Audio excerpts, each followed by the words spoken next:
à tous, bienvenue à la journée Conduire son verger. Fanny Vernier, conseillère oléicole à la Chambre d'agriculture du Var, et je vous propose cette journée en partenariat avec l'animation du groupe Un défi en oléiculture, groupe Défi Ferme Ecophyto, et l'agglomération Provence Verte. Les intervenants seront Alex Siciliano et Patricia Blanc. Nous sommes ici pour la première partie de la présentation sur le verger de Franck Trutali, au Val, et la seconde partie se fera à Brignoles.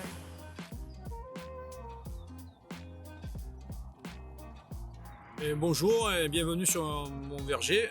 Ici vous êtes sur un verger sur la commune située sur le Val. Essentiellement cette variété-là, c'est une variété auquel je tiens beaucoup. C'est une variété qui est locale, on appelle ça le Boussarlu du Val. C'est une variété qu'on ne trouve qu'ici, donc j'en suis très fier. Donc ce verger a été planté en 2004-2005, donc ils ont une quinzaine d'années.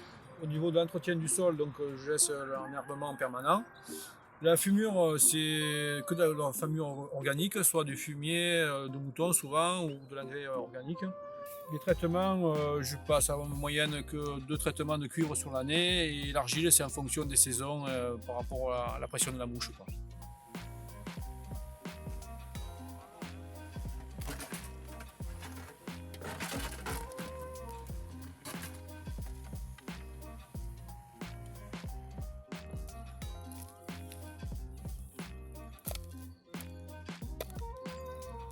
Donc voilà, après ouverture d'une fosse pédologique sur le verger du Val, on s'aperçoit que les apports de matière organique sont vraiment visibles. La matière organique, c'est ce qui donne la couleur noire du sol. Donc là, on l'a sur une dizaine de centimètres bien en surface.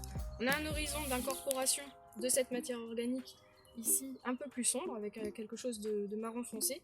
Et plus on descend, plus la couleur du profil s'éclaircit pour arriver jusqu'en profondeur, donc autour de 70 cm. Sur le matériau qui se rapproche du matériau parental. Pour connaître un peu la structure de votre sol et du coup sa capacité à retenir l'eau et à permettre le bon fonctionnement de l'arbre, vous pouvez faire donc ce profil et regarder tous les horizons du sol pour savoir si les horizons présentent une zone de compaction. Quelque chose de très simple à tester, c'est d'enfoncer un couteau de manière verticale et de regarder la pression, la force qu'il faut pour le faire. La présence d'éléments grossiers est intéressante sur un sol argileux comme ici, parce que c'est ce qui va permettre une bonne infiltration de l'eau et une aération du sol. On retrouve des racines de l'enherbement et on voit que toute la hauteur du profil est prospectée par les racines. Donc, quelque chose à regarder, c'est la structure de la terre. Donc sur l'horizon de surface, quand on regarde, la motte se tient, on a un aspect grumeleux et elle est facilement friable à la pression. On observe des racines, on observe des zones plus noires avec de la matière organique. Et quand on regarde un peu plus bas, tout de suite, on voit que la structure du sol change un petit peu. On a quelque chose, des arêtes beaucoup plus cassantes, avec des blocs qui se tiennent. Et si on les effrite, on tombe sur tout de suite quelque chose de très fin et peu structuré. On n'a pas cet aspect grumeleux qu'on avait à côté. Et donc là, sur le dernier horizon, on a quelque chose encore plus compact, très argileux, et on voit que le sol est moins riche en matière organique, car beaucoup plus clair.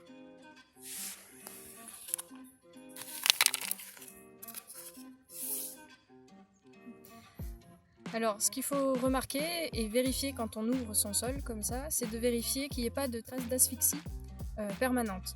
Là, on voit une marbrure ocre, donc ce sont des traces d'asphyxie temporaires, c'est-à-dire que l'eau arrive, réduit le fer ou l'aluminium, et en repartant, le tout se réoxygénise, donc se réoxyde. Donc ces traces ocre témoignent de mouvements d'eau sur l'horizon du sol. On remarque qu'on n'a pas ces mouvements, on perd un peu ces marbrures sur les horizons superficiels, donc il n'y a pas de problème de stagnation d'eau sur cette parcelle. Ici, sur ce verger non irrigué, la profondeur de sol est intéressante, on a jusqu'à 60 cm de profondeur prospectable et donc de réserve hydrique. Sur cette parcelle, la présence d'enherbement est une bonne chose, n'est pas un frein pour l'olivier. On s'aperçoit qu'il permet l'infiltration de la matière organique.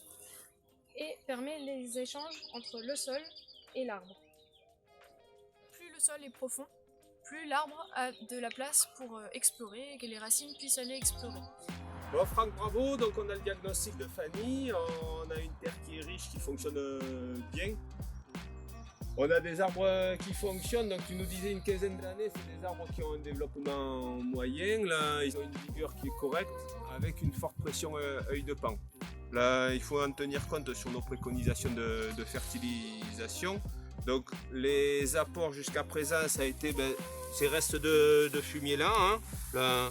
Donc on a un fumier qui est très pailleux, donc il va nous apporter beaucoup de matière organique, qui va être peut-être pas assez nutritif pour nos arbres, mais qui améliore encore la richesse de notre structure du sol. Hein.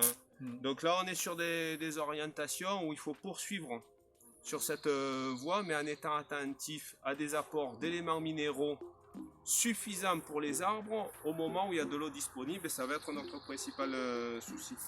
Donc on l'a vu, l'herbe est riche, utile, elle est abondante en cette saison, mais tu n'as pas d'eau disponible, donc la question est à quel moment il nous faut couper cette herbe, à quel moment on va pouvoir la valoriser au mieux. Donc la principale préconisation que j'ai pour ton verger ici, c'est d'être capable d'intervenir au moment où ça devient délicat pour les arbres et c'est difficile à juger. On a cette belle capacité de sol, on a intérêt à garder de l'herbe le plus souvent possible, mais dès que l'herbe va être pénalisante, être en mesure de la couper le plus rap possible ou de la griffonner les années de sévère sécheresse. En général, ça va être à l'entrée de l'été, mais ça dépend de l'évolution du climat. Après le sol, l'arbre. Pour diagnostiquer l'état, la vigueur de l'arbre, il faut déjà regarder son état sanitaire, et c'est-à-dire ses feuilles. Est-ce qu'il les a toutes? Elles restent entre 2 et 3 ans sur l'arbre, ou est-ce qu'elles sont tombées prématurément? Si elles sont tombées prématurément, il peut y avoir plusieurs causes, notamment les maladies du feuillage, comme l'œil de Pan, qui décolore la feuille et la fait tomber prématurément.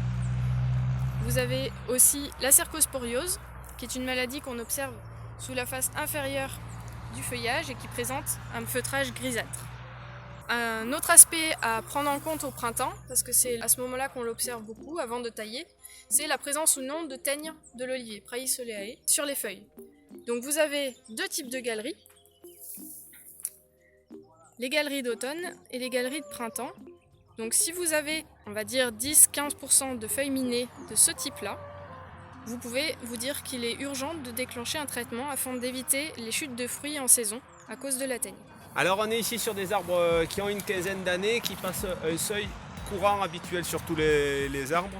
Après leur taille de formation, on voit que là qu'on a des arbres qui sont bien formés, avec un tronc, des charpentières qui sont bien à leur place, une organisation avec des étages, des branches qui se prolongent vers le haut et qui assurent un bon fonctionnement des arbres. On voit bien la forme en gobelet, avec une paroi du gobelet d'un côté et une paroi du gobelet de l'autre. Donc on a tout de bien organisé sur ces arbres, mais comme ils arrivent à 15 ans, ils sont en train de passer un seuil où leurs charpentières vont commencer à s'incliner et peuvent être gênés par le premier étage. C'est ce qu'on trouve ici. On a la charpentière qui forme gobelet ici qui est installée et qui est en train de se faire dépasser par ce prolongement-là. Donc il faut être vigilant sur ces âges-là à bien stabiliser le volume de l'arbre. Donc nous on va vouloir les stabiliser ici.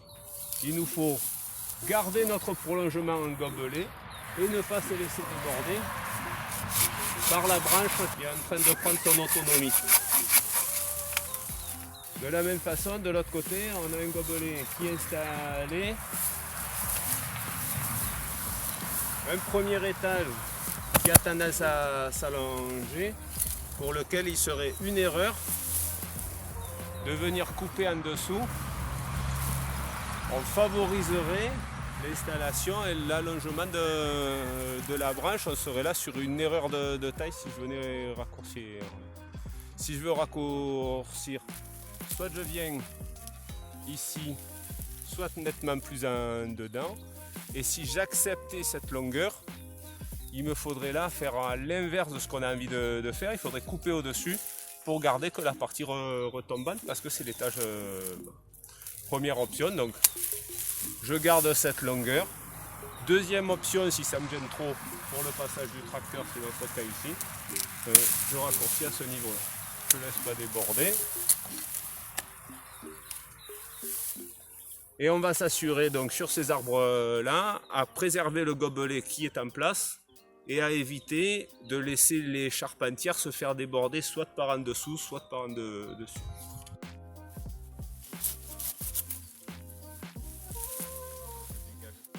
Là je viens éviter de me faire déborder pour la même raison que j'ai évoquée précédemment.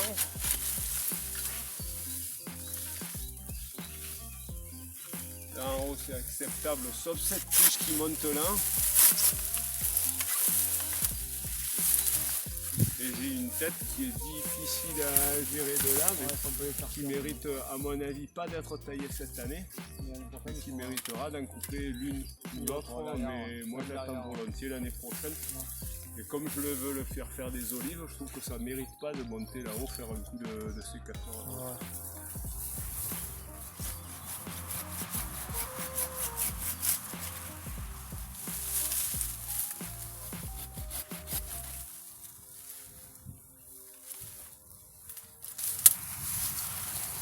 Ouais, c'est bien, hein, les tailles comme ça, il n'y a presque rien à faire sur ces arbres.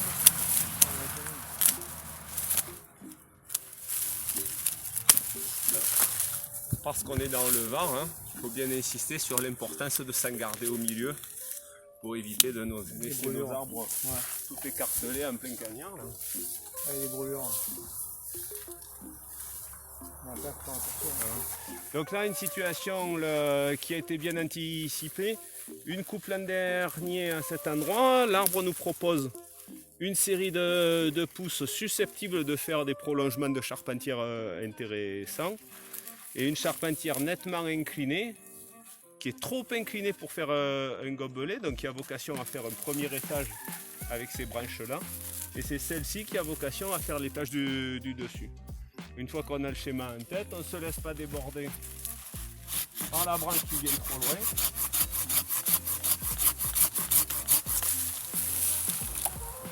Et on fait un peu de tri pour assurer le bon développement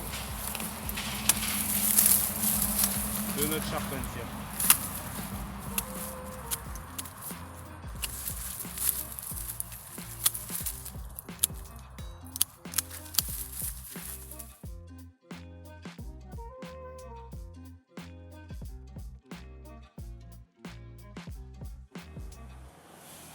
Nous sommes ici sur le verger de Franck Trutali et nous accueillons Patricia Blanc.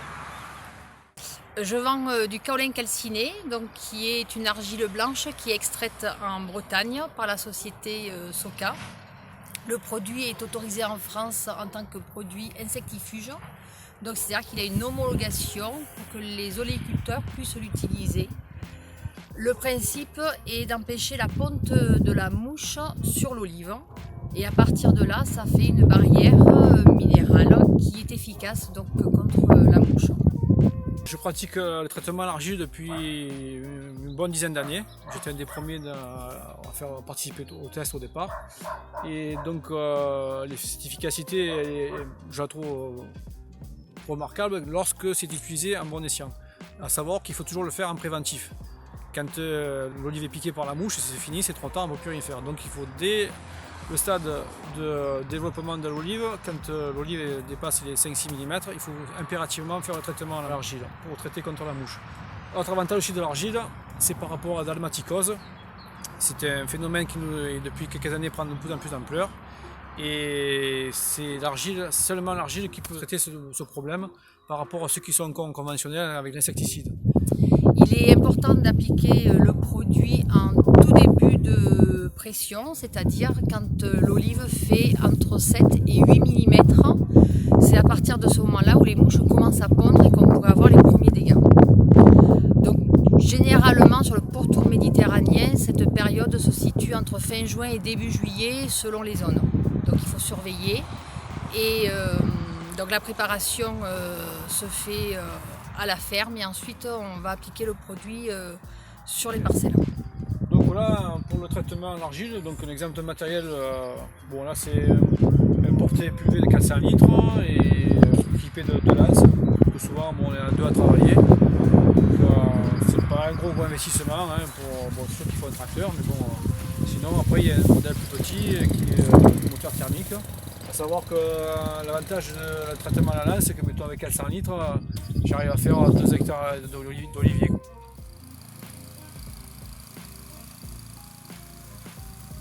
Le kaolin calciné est un silicate d'alumine. C'est un produit qui est purifié sur le site d'extraction et ensuite calciné.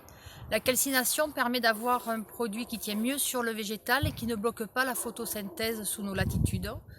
Il y a eu différentes études là-dessus qui le démontrent clairement aujourd'hui, notamment un article qui est passé sur le nouvel olivier au printemps dernier qui est très intéressant. Donc là, bon, on voit pas clairement l'efficacité de l'argile parce qu'il est encore humide, mais en séchant, il va blanchir. Et donc, en première couche, souvent, moi, je passe une première passe et je double ma passe 1 heure après, quoi. Voilà.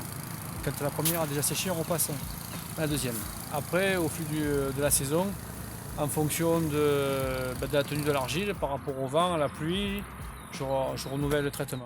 On voit bien en séchant, on commence à voir l'argile qui se répand. On le voit apparaître en séchant. Voilà. L'avantage de la lance, c'est la quantité de produits appliqués, qui est, je pense, au moins 4 ou 5 fois moindre par rapport à un PUV traditionnel, quoi. Et bon, par contre, l'inconvénient, c'est que c'est le coût de main-d'œuvre qui est un peu plus long. Voilà.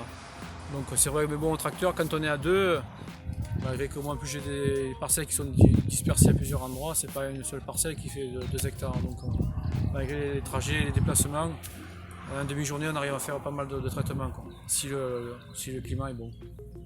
Par contre en argile, je le passe en plein après-midi quand il fait très chaud. Ça sèche de suite, ça permet de voir mieux si on a fait des oublis ou des manques. L'avantage du traitement à la lance, c'est qu'on va traiter uniquement où il y a du fruit. Voilà. Donc l'endroit où il n'y a que du feuillage, on ne va pas faire de traitement en argile.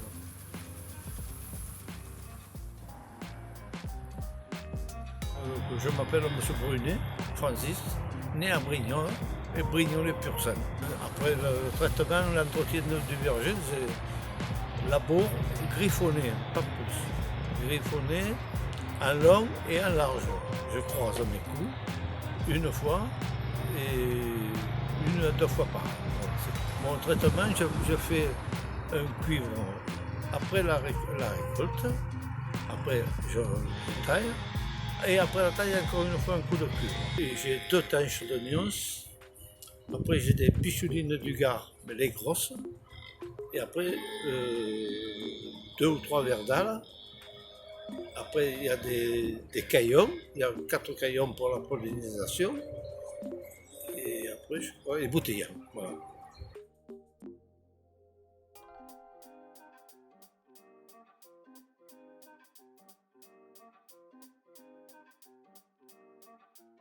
Alors sur ce second verger, on a un sol travaillé, griffé, et sur le profil pédologique, donc on observe une décoloration aussi à l'identique que sur la première parcelle, mais un petit peu moins prononcée, c'est-à-dire qu'on a un premier horizon marron sombre, on n'a pas l'horizon humifère apporté par la couverture végétale, donc cet horizon-là est un peu plus grand, et ensuite on arrive sur l'horizon d'infiltration de la matière organique, on voit la présence de petites radicelles de l'olivier, et ensuite on continue, et la couleur marron est homogène sur toute la longueur du profil.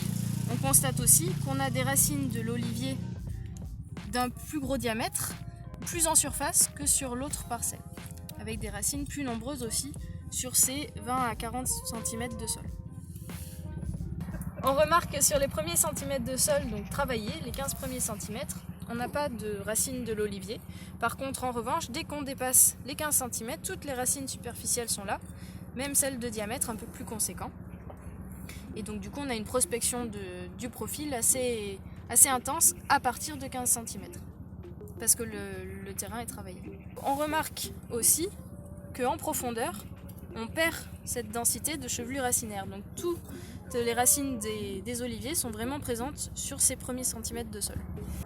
Alors du coup, un test simple que je vous propose pour vérifier l'état structural de votre sol, c'est le test de sédimentation. Donc c'est ce qu'on appelle en anglais le slate test.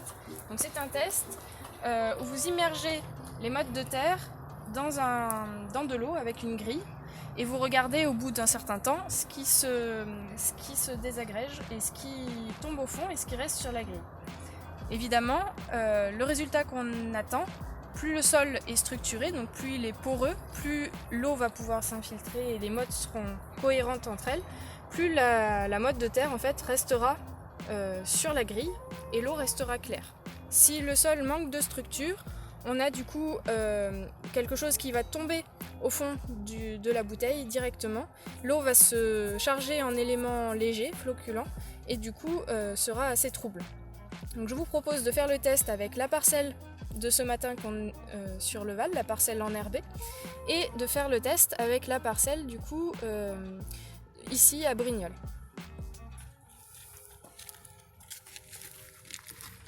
Donc on immerge la motte. Hop. On voit comment elle se maintient, donc on a quelques éléments qui tombent au fond. Pour le moment ça a l'air de tenir.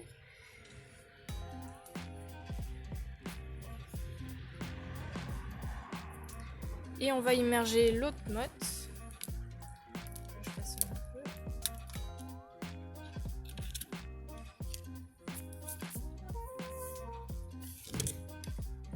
peu. Donc on voit une chute un peu plus conséquente de la terre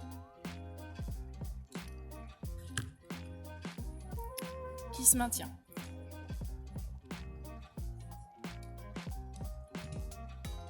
On va laisser les mottes tranquilles et on regardera après.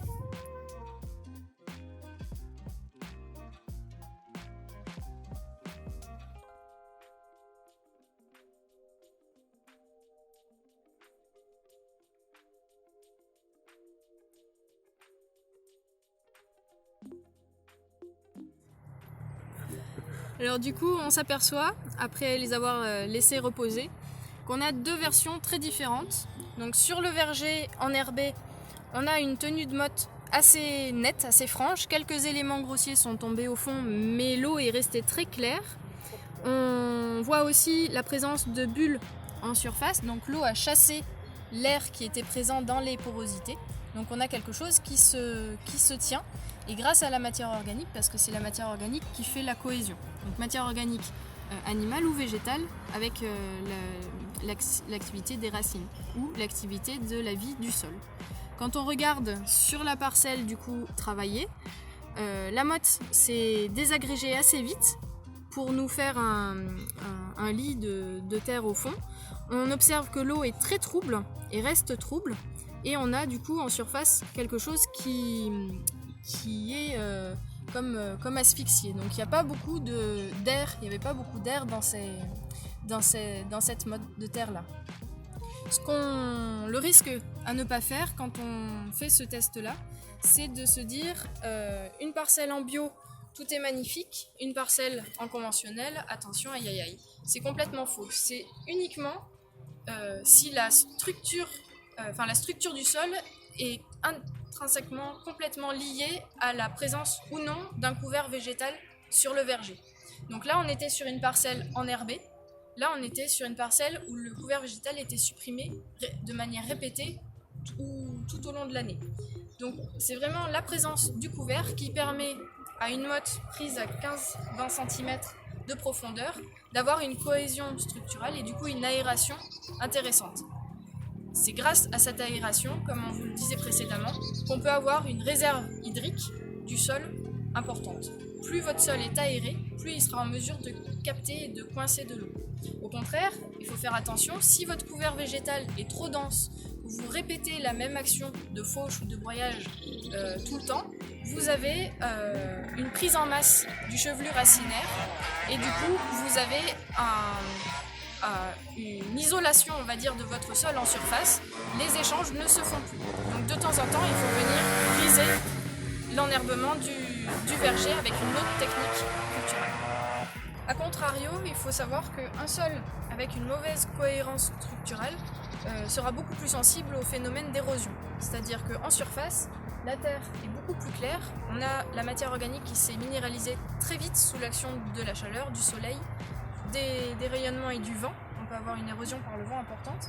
Et comme on peut le voir ici, ce qui se passe dans la grille d'immersion, on a aussi le même souci en terre, c'est-à-dire que lorsqu'il pleut avec des gros épisodes de pluie, de cévenol, vous avez du coup tous les éléments fins qui sont entraînés par l'eau parce qu'il n'y a pas de cohésion suffisante pour les retenir sur place.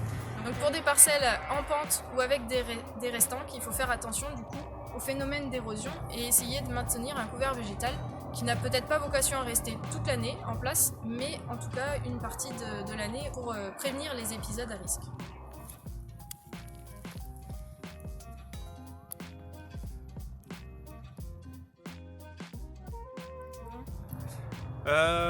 Donc un sol pour lequel on a vu qu'on avait une stabilité qui était discutable, par contre une bonne fertilité des arbres, une pression des maladies et des ravageurs qui est contenue, une vigueur forte, donc une situation où on a un sol qui tourne à plein régime, qui va vite sur ces arbres, sur ce terrain-là, et qui accompagne très fort ces arbres.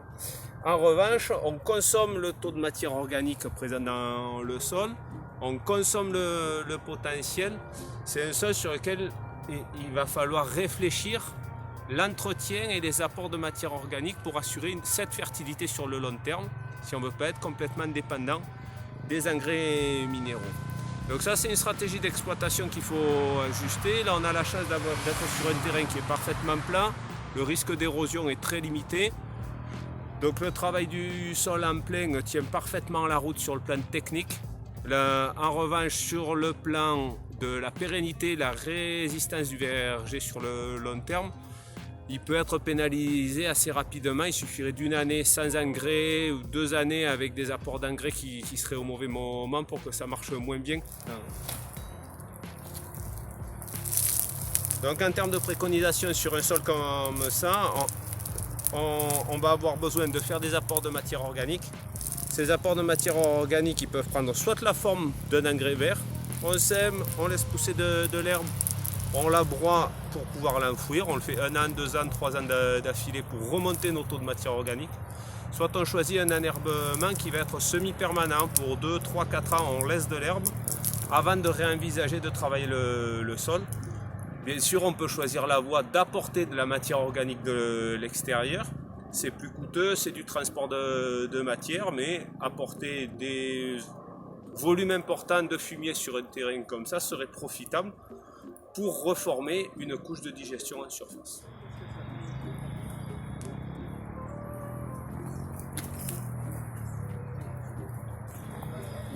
Donc là encore, nous revoici à regarder l'état du feuillage. Donc on s'aperçoit que sur les zones les plus centrales de l'arbre, donc les plus denses, on a la présence d'œil de paon. Donc là qui a été, ce sont des taches contaminantes, donc blanches. Les taches non encore dispersées sont noires. Donc si on regarde aussi, on s'aperçoit qu'on a des dégâts de teigne sur cet olivier aussi, avec des feuilles minées. Et globalement, on peut regarder qu'on a un feuillage sain. Les pousses sont vigoureuses et les feuilles sont globalement saines. Alors on est là sur des oliviers. Ici, la récolte se fait à la main. Là, donc on a la volonté de ne pas les avoir trop hauts. C'est pour ça qu'ils sont tenus là, à cette hauteur. Là, on a des arbres qui sont très poussants avec beaucoup de vigueur, c'est pour ça qu'on a cette densité de feuillage. Donc là il nous faut avoir une taille qui respecte ce volume de l'arbre sans laisser monter, là, tout en désépaississant la fronde des os sur l'extérieur. Donc pour ça on va appliquer une taille qui est essentiellement au couteau scie, un petit peu au sécateur. On va préserver les rameaux pour éviter les coups de soleil sur le dessus, mais sans le laisser prendre plus de hauteur. Passons à la taille proprement dite. Alors dans notre exemple, la vitesse est accélérée 4 fois, l'objectif étant de tailler un arbre de ce calibre-là en une dizaine de minutes. Pour cela, on utilise essentiellement le couteau aussi et parfois le sécateur. Le travail va se diviser en deux grandes étapes. Une première étape qui consiste à organiser les étages. Dans notre cas, on a seulement 2 étages parce que la récolte se fait à la main. Donc on va s'appliquer à avoir un étage bas et un deuxième étage et on supprime les branches qui font l'étage intermédiaire. Tout au long de la taille, ce travail sur les étages est indispensable et la première action à faire sur chaque charpentière. La deuxième étape consiste à faire un travail d'éclaircie. L'éclaircie est de 2 types. Sur l'intérieur de l'arbre, il est préservé un rameau de temps en temps, c'est-à-dire environ un rameau tous les 30-40 cm. Alors que sur les extérieurs, on va garder des rameaux de façon à ce que la lumière pénètre bien l'ensemble de la frondaison restante.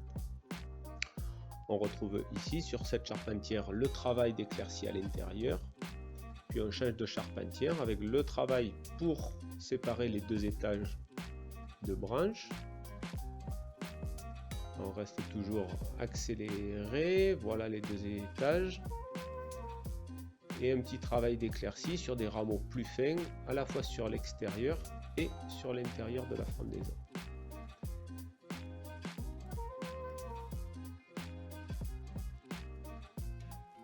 Puis on va changer de branche et on va à nouveau faire le travail pour séparer les 2 étages, le premier puis le second, leur donner à chacun un espace bien clair et peaufiner ensuite au sécateur pour éclaircir l'extérieur puis l'intérieur de la frondaison.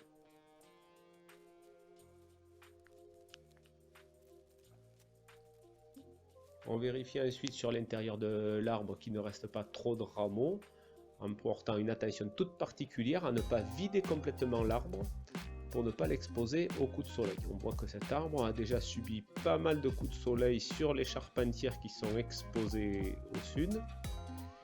Donc on va s'attacher à garder suffisamment de feuillage à l'intérieur. Donc du coup là on a terminé sur cet arbre. On a gardé le même volume, on a des épaissis, j'ai enlevé 20-30%, bon 20% du feuillage. J'ai gardé quelques têtes là, avec des branches hautes ici et là derrière qui assurent la protection de l'intérieur de l'arbre contre les coups de soleil. C'est des branches qui sont un peu trop hautes pour une récolte que manuelle. C'était l'objectif ici. Mais il vaut mieux perdre quelques olives, on ne va pas les ramasser tant pis, mais avoir l'intérieur de l'arbre protégé plutôt que de trop vider l'intérieur de l'arbre. Par ailleurs, j'ai laissé à l'intérieur une série de jeunes rameaux qui contribuent aussi à protéger l'intérieur de l'arbre et qui vont permettre, pas tous, mais un de temps en temps, d'assurer le renouvellement des rameaux extérieurs qui viennent là. Il faut en laisser beaucoup plus que ceux qu'on veut garder à terme pour la protection au soleil et pour s'assurer que ceux qui sont bien au centre forcent les autres à aller vers l'extérieur. Donc ça veut dire que j'ai gardé un rameau tous les 20 ou 30 cm. Merci pour votre attention. C'était donc la journée proposée par la Chambre d'agriculture en partenariat avec l'agglomération de Provence Verte et les groupes Défi Ferme Éco-Phyto. On a étudié 2 cas, 2 vergers différents, l'un enherbé en agriculture biologique au sec sur la commune du Val et l'autre irrigué et griffé sans couvert végétal au sol sur la commune de Brignoles. Et vous avez le témoignage de Franck Trutali, oléiculteur au Val, sur le réglage des pulvérisateurs et la pulvérisation à la lance pour les vergers non carrossables ou les petits vergers.